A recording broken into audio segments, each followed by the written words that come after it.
Thank you.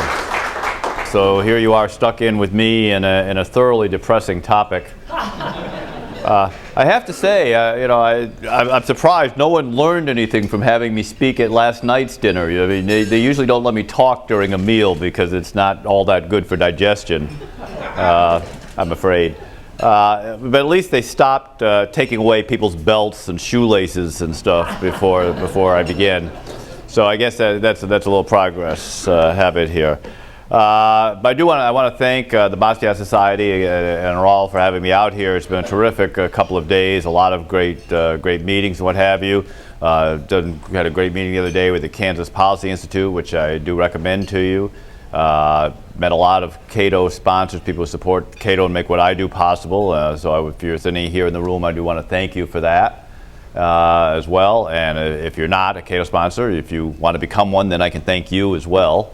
Happy to do that. But let's launch right into it then, if we will, so I won't keep you forever, and talk a little bit about deficits, debt, the entitlement crisis, what's going on in Washington these days, and our fiscal condition. And because I don't want to be overly depressing at a lunchtime meeting, I'm actually going to start off, if I can, with some good news. And this is the deficit that we've been facing. This chart goes back to 1970. You can see sort of the historic rates, and we had a big upshoot. And we've come down. You know, it was just about 5 years ago that we faced a $1.4 trillion budget deficit. And this year, we're actually going to be down to just $450 billion that we will spend in excess of what we take in revenue. So we're only going to run a $450 billion deficit. Now that means if you are a glass half full kind of guy or gal, you can, you'll be out there saying, wahoo, we've saved $1 trillion. On the other hand, if you're a glass half empty sort, like I am, you note the fact that we still are running $450 billion in debt. So it's not, it's not all good news out there when it comes to the debt. But deficit. But look, it is better than it was. I mean, let's not deny that. Now, there's a number of reasons why the deficit has come down. Some that had something to do with Washington, most that did not. For example, there was the sequester. Which of course is something that they did not want to do, but they were sort of forced into it, and they're continuing to try to undo it on a steady, regular basis in Washington. But you do have the sequester, which held down the growth in both domestic and defense spending over the last couple of years, and that has contributed, that slowing in growth of spending has contributed to the reduction in the deficit. You also had a couple of one-time expenses that were big there and helped drive up the deficit a few years ago. One was TARP. And TARP has been largely, most of it has been repaid since then. Interesting Washington accounting. When TARP is repaid, it actually counts as negative spending rather than revenue. So only in Washington can you actually spend negatively. Says something about the way they do business. You also had the stimulus bill, and we pay a lot of attention to that $800 billion stimulus. There was actually 5 separate stimulus bills passed over a 2-year period, a couple under the Bush administration, 3 under the Obama administration. And because of that, we spent about $1.5 trillion over those 2 years in various stimulus projects. They've largely been spent. So we basically have run through them. There's still a few $1 billion out there and waiting for shovel-ready projects that we may never see.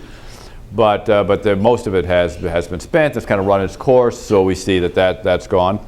You also had a tax increase, of course, 2 years ago. The deal worked out in which the top levels of the Bush tax cut were done away with, so that brought in a little bit of revenue.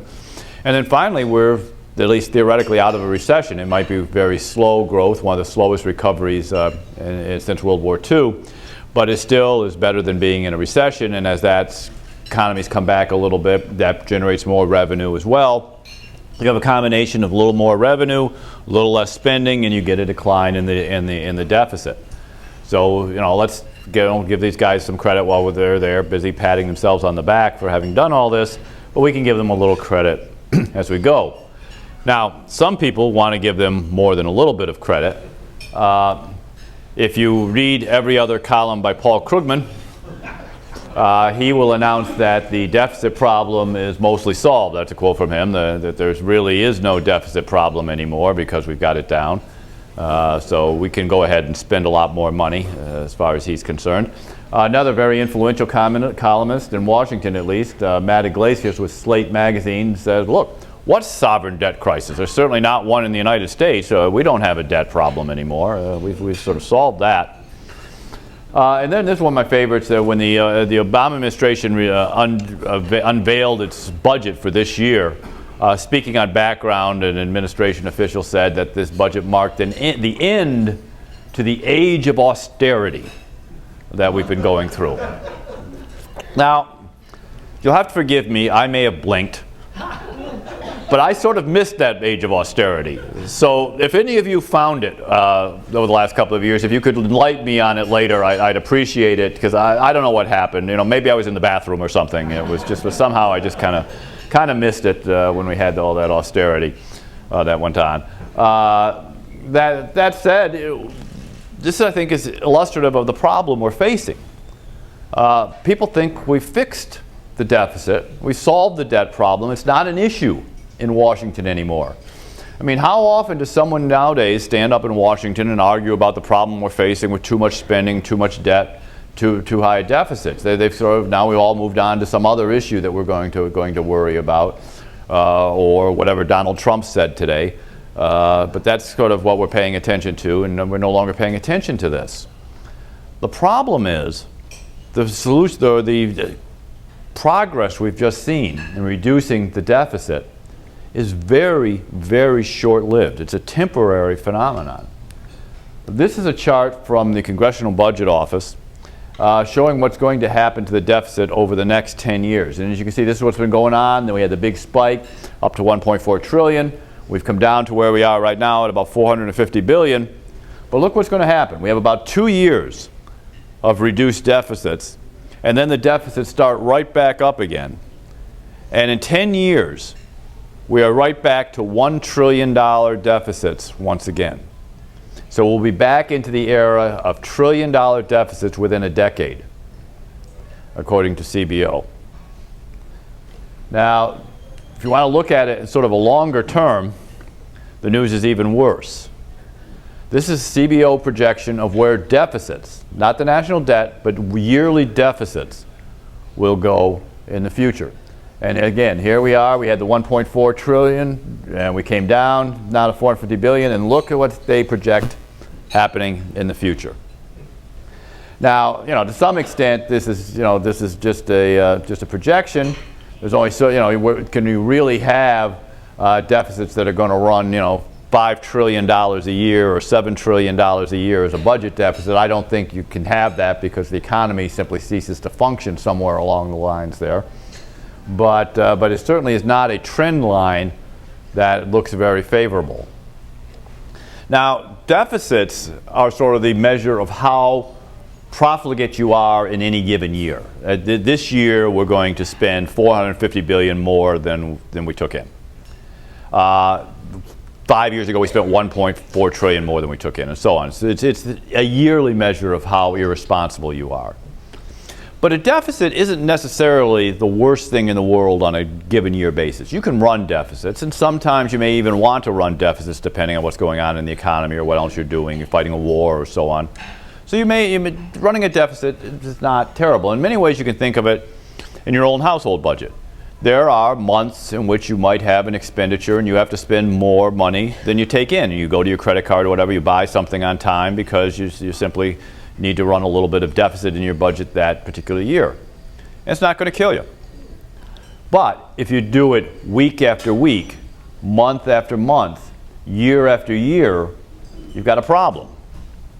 And that's what we're talking about when we're talking about our national debt. That's sort of the accumulation of all the annual budget deficits that we've run. That's if you put all the irresponsibility that we've had on a yearly basis together, you come up to the irresponsibility that's our national debt. And this is what CBO projects our national debt's going to look like. Again, here we are right now. Our national debt is $18.2 trillion as of now.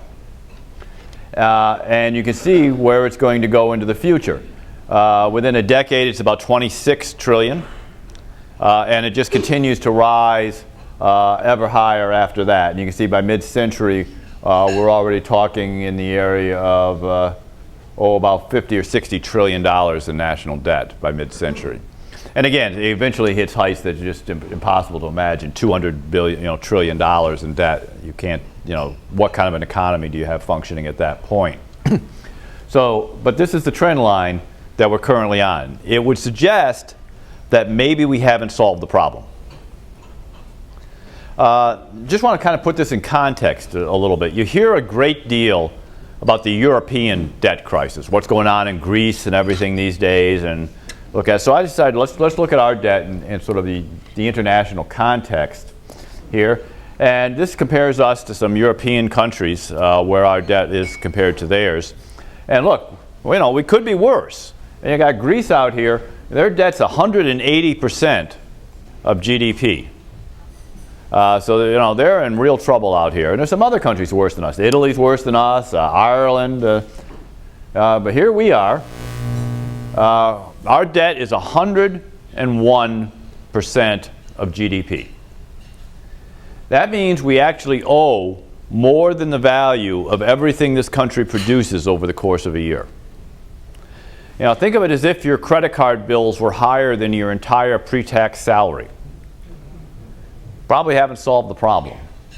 In fact, we're worse off than France when it comes to debt. Our national debt as a percentage of GDP is higher than France, higher than Spain, in fact, higher than the EU average. So when you look at the sovereign debt crisis they keep talking about in Europe, well, we're not a whole lot better off. We're kind of in the middle of the pack when it comes to debt. So I'm not sure how proud we can be of our success when it comes to the debt. Well, all right, I'm done with the upbeat, optimistic portion of my message. I'm afraid I've sugar-coated it long enough. So I'm going to have to give you some bad news now. Because these numbers I've been giving you, as bad as they are, actually underestimate the real debt problem that we're facing. They really don't show the full level of trouble that we're in. See, when we talk about debt for the government, there's actually three types of debt, and I want to talk to you a little bit about each of them. First type of debt we see when they talk about debt for the government is what's called debt held by the public. Now, the public in this case is a lot of that is you. If you have a 401k that's invested in government bonds, or your pension fund invests in bonds, or even if you bought a savings bond when you were a kid, you are the public. And that debt you hold is part of this debt held by the public. It is debt where the government goes out and issues a bond to someone. They buy that bond, the government gets the money and spends it, and then you hold the bond, and at some point the government will have to redeem that bond and give you the money back when you cash it in, when it matures. Economists generally consider this to be the most significant, most dangerous type of debt. And they consider it dangerous for several reasons. One is that this is debt that somebody actually holds. So it's debt that, at least in theory, has to be paid back at some point. At some point that debt becomes due and the government has to pay it off to someone. Now, in reality, what they'll do is they'll roll it over and so on. But at least there's somebody with a claim on that debt, which is a cause for concern. Second, it's debt in which the government has to pay interest. Now, right now, people are willing to lend us money at absurdly low interest rates. We pay about 1.5% to 2% interest on government debt. And people are generally willing to lend us this money at low interest rates because, well, where else are they going to put their money? We are essentially the fastest horse in the glue factory.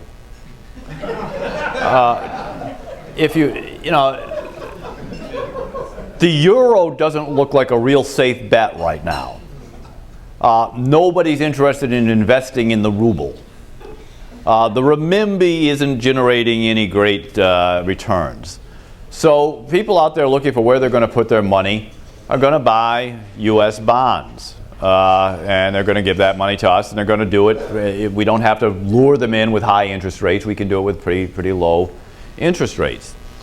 That won't necessarily be the same forever. At some point, we might well have to raise those interest rates. And if we do, that costs us a lot of money. Already, interest, by the way, is the fastest growing portion of the federal budget. And if you raise the interest rates, every 1% increase in interest rates equals $1 trillion in interest payments over 10 years. And interest, when you think about it, interest is absolutely lost money. You don't get anything for interest payments. That's money that doesn't buy anything. That's just gone money. I mean, and think about whether you're a liberal or a conservative out there. If you're a conservative and you want to buy some more tanks or whatever, if you're a liberal and you want to have a new social program or whatever, interest payments don't give you any of that. They don't give you anything. They're just money you're paying to people in order to take the bonds. I mean, that's essentially lost money. It's kind of useless spending, if you will, the most useless kind of spending, if you will, because it doesn't get you anything. But that could potentially go up significantly. So for all of those reasons, and I do mention that we own, most of that debt held by the public is held by us, but about 40% is held by foreigners.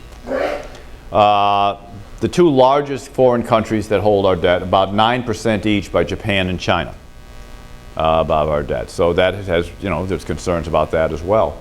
So for all of those reasons, that debt held by the public is a major problem. And right now, that's about a little over $13 trillion in debt held by the public. The second type of debt that the government issues is what's called intergovernmental debt. And this is debt that one part of the government owes another part of the government. Generally, what we're talking about here are the trust funds that the government has. Now, there's also some revolving accounts and things, but mostly we're talking about trust funds. And the two trust funds that you hear about most, of course, are the Social Security Trust Fund, which has about $2.9 trillion in bonds in it, and the Medicare Trust Fund. But, there's the Highway Trust Fund, which they're busy debating right now in Washington. There's a Gulf oil spill recovery trust fund, and there's all these others. There's actually more than 100 of these trust funds in the government, most of them very small. And these trust funds essentially also issue government bonds. But these are not fully tradable bonds that you can go out and buy. They're bonds that are bought by the federal government. And when you buy the bond from the federal government, the money you use to buy the bond is then spent on whatever the government's going to spend money on, whether it's building roads and bridges or invading Middle Eastern nations. It's spent and it's gone, and these bonds are held by the trust fund. And these bonds will have to be redeemed at some point by the government. And I'll give you just one example. Right now, this year, Social Security ran a $65 billion deficit. That is, it spent $65 billion more on benefits than it took in through tax revenue. So the government had to go to the Social Security Trust Fund, take out $65 billion worth of bonds, and redeem those bonds. And how do they get those bonds? They go to the general revenue of the federal government, and they ask for $65 billion to redeem the bonds. Of course, the federal government, running a deficit, doesn't have $65 billion, so they go out and borrow $65 billion from the Japanese or the Chinese or us, and they use that to pay back the bonds. So this is a type of debt that's just like any other type of debt that the government has. But it's not quite the same as the debt held by the public for a couple of reasons. The government can do more in terms of playing games with when this money is paid back and so on. They do have to pay interest on these bonds, but they pay the interest on these bonds by issuing other bonds. It's sort of like writing an IOU to pay interest on your IOU. And they don't have to compete with the private sector for this. The debt held by the public, when they go out, government goes out and borrows that money, that's the same money that Boeing is out there trying to borrow and so on. So there's a competition out there. That's not the same thing with intergovernmental debt. So it's a little less dangerous, but it's still pretty real. Right now we have about a little over $5 trillion in intergovernmental debt. You add that to the $13 trillion in debt held by the public, and you come up with your $18.2 trillion. That's the national debt. So when the media talks about our national debt, and when you hear talk about the $18 trillion national debt, that's what we're talking about. It's a combination of debt held by the public plus intergovernmental debt. That's the official national debt of the United States. But there's a third type of debt that's equally important. And this is what's called implicit debt, or the unfunded obligations of the system of Social Security, Medicare, and other programs like that. And we can do a pretty good job of measuring those future obligations. We know by law what these programs will have to pay. And we can look out into the future and we can say, we know how many people are going to be retired in a given year. And we know what the law says their benefits will have to be in that year. And we also know pretty much what's going to be brought in tax revenue. We know how many people will be working, roughly what their wages will be. We know what the tax rate is, so we can figure out the amount they're bringing in taxes. This, by the way, is a Nebraska PowerPoint. But so we have the payment out, we have the money coming in, and there's a gap between the two. And we can figure out what that gap is, and that is the unfunded liabilities or the implicit debt of those systems like Social Security and Medicare. Social Security's unfunded liabilities right now are about $26 trillion. Medicare's are much bigger. They're about $43 trillion in Medicare going forward. Now, for the real accounting wonks out there, the people who really like to get down and dirty in the numbers, both those numbers are what's called the discounted present value over an infinite horizon. And what that means is if you had $26 trillion for Social Security right now, and you were to take that $26 trillion, stick it in the bank, and it earned a 3% interest rate forever, then you could pay all the benefits that are promised under Social Security without any problem. However, the federal government doesn't have $26 trillion laying around right now, so that's a bit of a problem. So they can't do that. Well, you add the total unfunded liabilities of the federal government are just around a little over $69 trillion right now. So you add that $69 trillion to the $18 trillion plus national debt that we actually have, and you end up with about $87 trillion in debt. So the real debt of the United States is not $18 trillion, but more like 87, closer to $88 trillion in debt. That's real money, folks, even in Washington. And let me just try and put that in context. Again, looking at Europe and measuring their debt the same way, looking at the unfunded liabilities of their pension systems and their healthcare systems and their unfunded liabilities going forward, plus their on-the-books debt, just like ours. And look, hey, we're still better off than Greece. Now, Greece's debt, total debt's about 850% of their GDP. I would not be buying Greek bonds. It's just my investment advice here.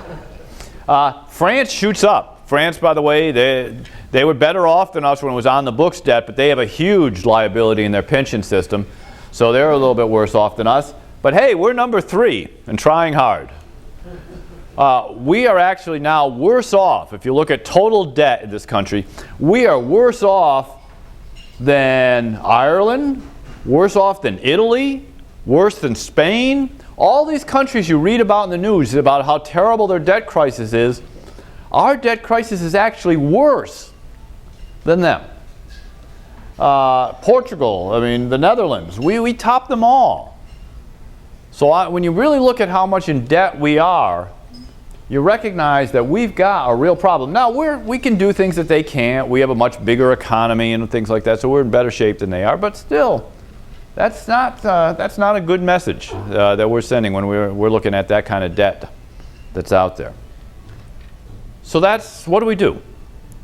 We face that. It's essentially, if you have more money going out than you have coming in, this isn't rocket science.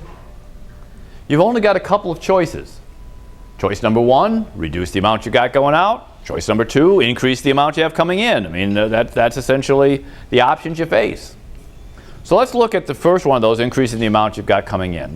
We can raise taxes because that's what you hear the Obama administration say all the time. Democrats in Washington are always raising taxes. And not a lot. Look, it's just a matter, after all, isn't it, of making the rich pay their fair share. If the rich just paid a little bit more, You know, if Warren Buffett paid as much as his secretary, that would just solve everything. Yeah, okay, I know that's not true. Warren Buffett actually pays more than his secretary, but let's set that aside, you know.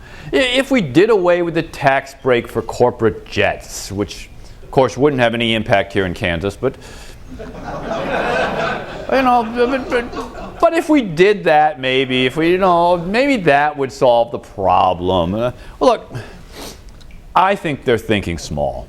I think this is small ball. We need people with big imagination in Washington these days. Somebody who thinks big. So I'm suggesting that we don't tax the rich a little bit more. I'm going to suggest that we take it all. I think instead of raising their taxes, we should go out and we should confiscate every penny owned by everybody who earned $1 million or more last year.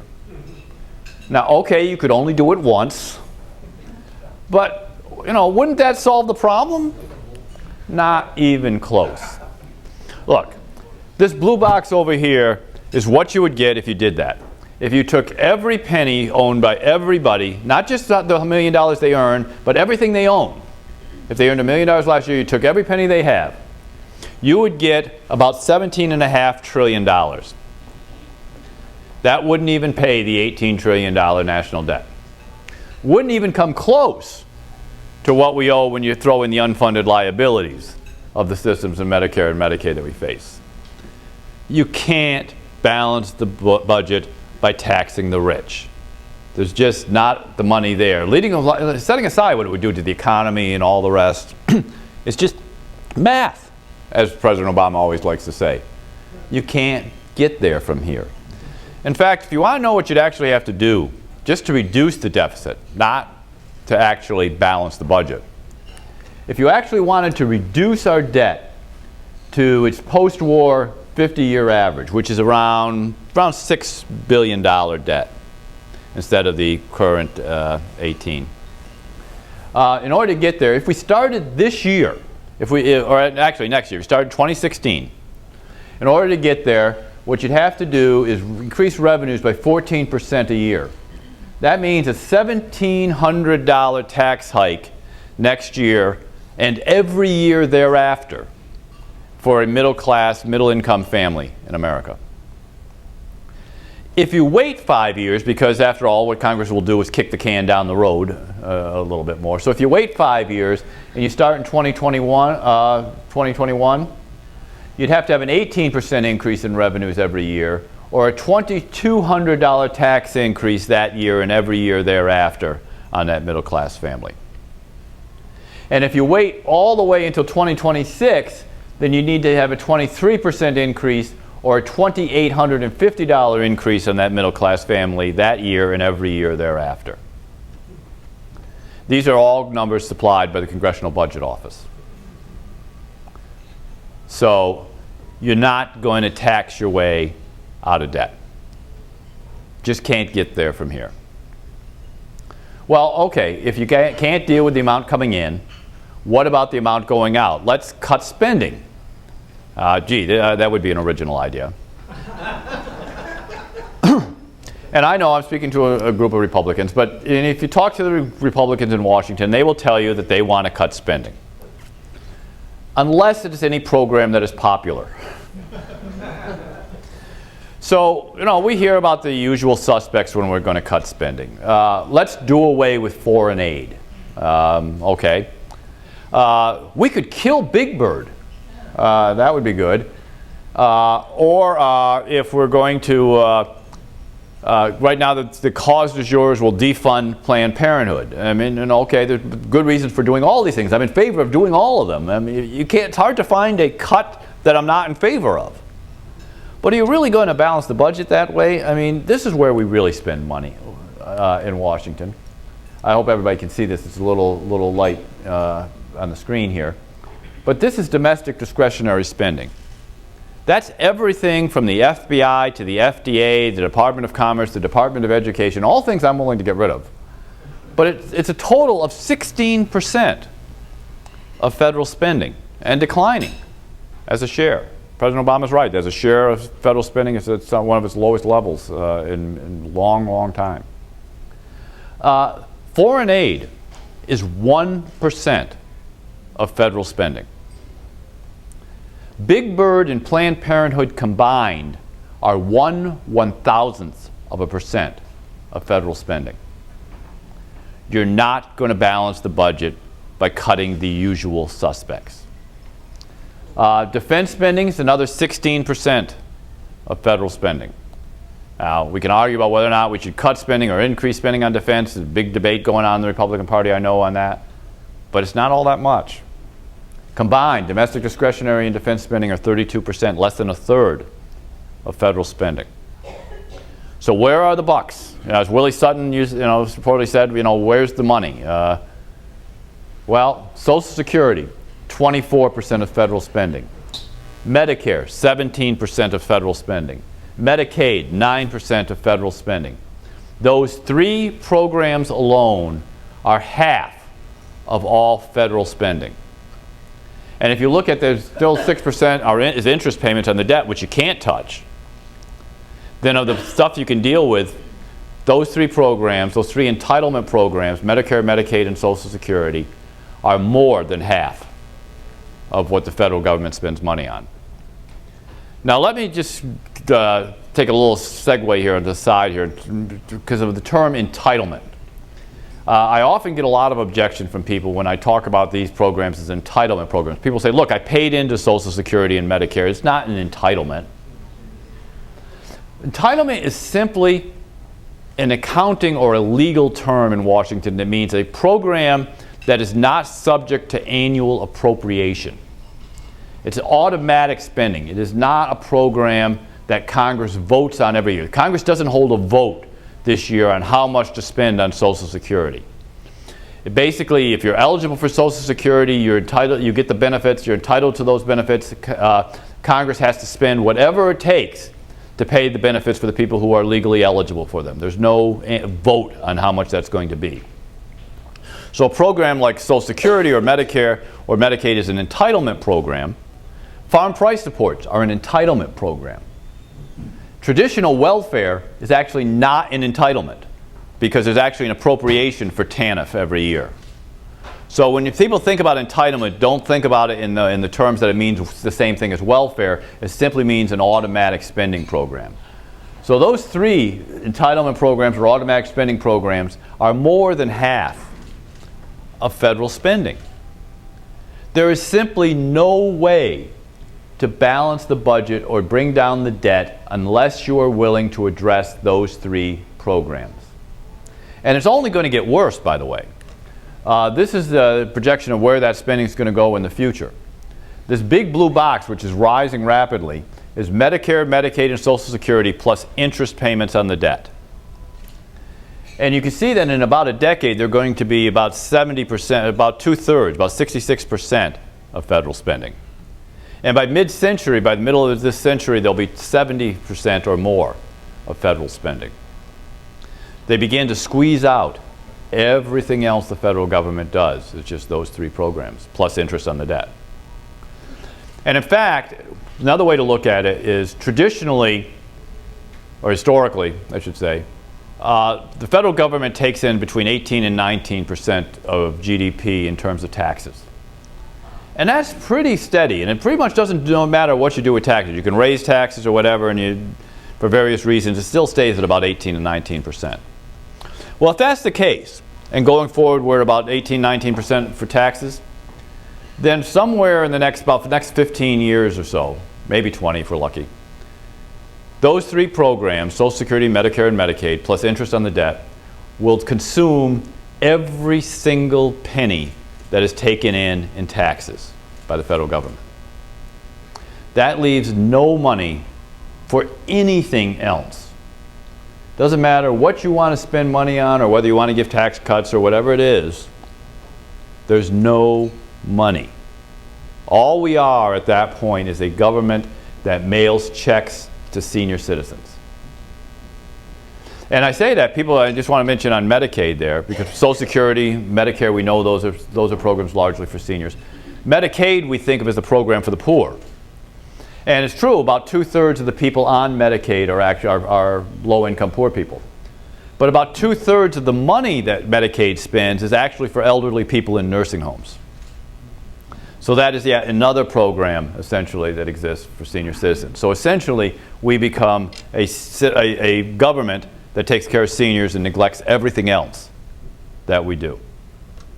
You've got to address those three programs if you're serious about dealing with the budget. So what do we do?